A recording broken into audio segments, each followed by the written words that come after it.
Trump saves Star Trek, Paramount, and CBS.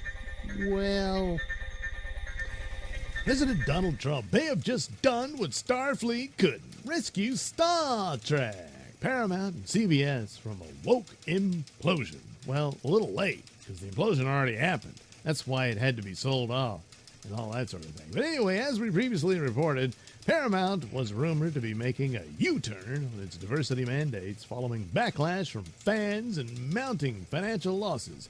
Well, financial losses goes a long way for them to change course. And should have done that a long time ago. It didn't need to come to this point. But they're stupid. But also the diversity mandates, there's some legal trouble there. Just because previous administrations just promoted it and then ignored the illegality of it. Well, now there's a new sheriff in town. So that aspect of it, yes, you can credit that to Trump. With Skydance's pending takeover of Paramount Global, big changes are officially coming. And Trump is taking a victory lap. There he is, taking his lap.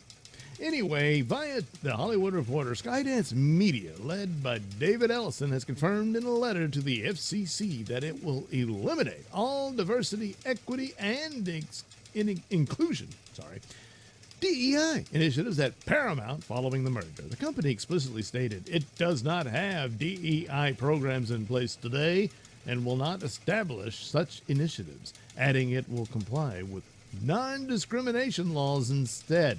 And that's the key. It's the law. You're not supposed to be hiring on the basis of race, gender, and or religion. That sort of thing, which DEI demands you do. So, yeah, it was always going to be a problem, you know. This follows earlier changes Paramount implemented in February 2025, scaling back DEI programs and altering hiring practices after the Supreme Court's Students for Fair Admissions versus Harvard ruling.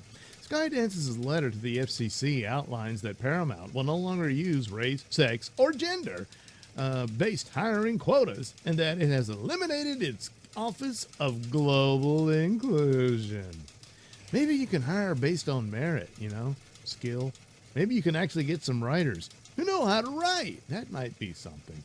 Anyway, as part of its effort to get FCC approval for acquiring CBS's broadcast licenses, Skydance also promised a comprehensive review of CBS News. Yeah, I'll bet. And the creation of an ombudsman position, an independent person or office appointed to investigate and address complaints.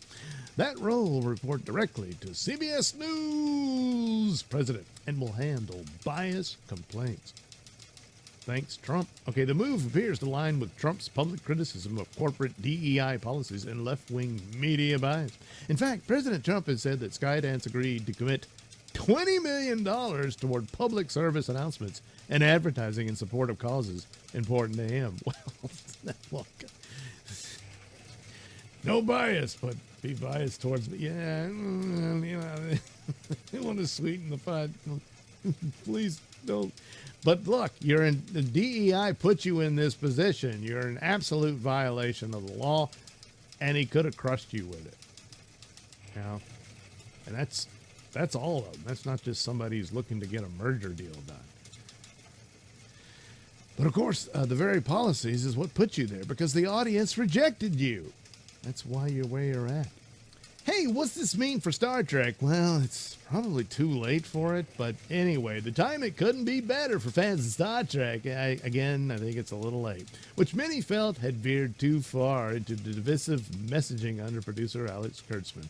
Well, yeah, there was that, but he just used that as a cover for crappy stories and plots.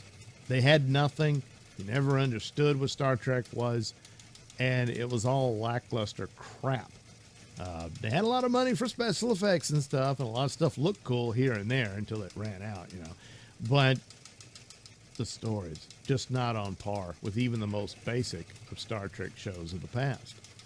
And so that was a bigger problem, because a lot of the episodes weren't really all that woke, you know, but they were still bad, you know.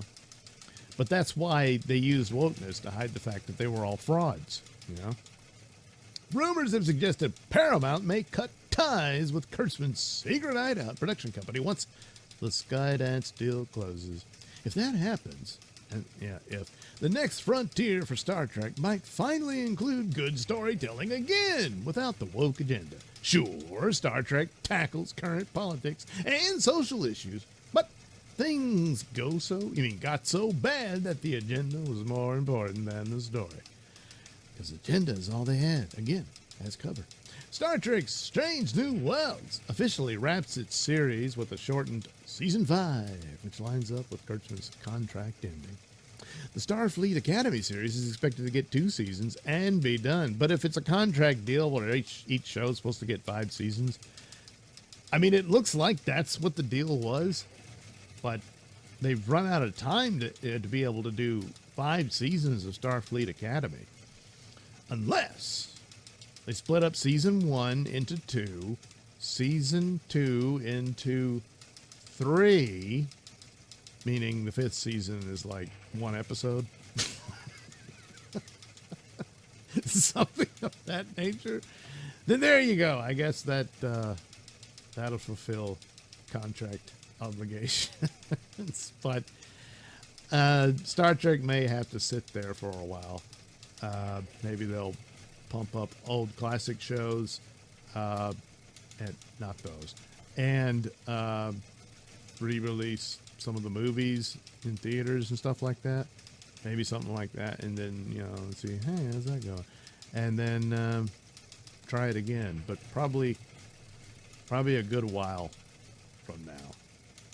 Which is unfortunate, but it didn't have to be this way. But they were determined to burn it all down. And they did. So somebody will have to make something out of what's left. But they're going to go for properties that are still profitable over Star Trek, which seems, on the whole, just isn't there anymore. And it's sad, because it didn't need to be that way. But that's what Secret Hideout did.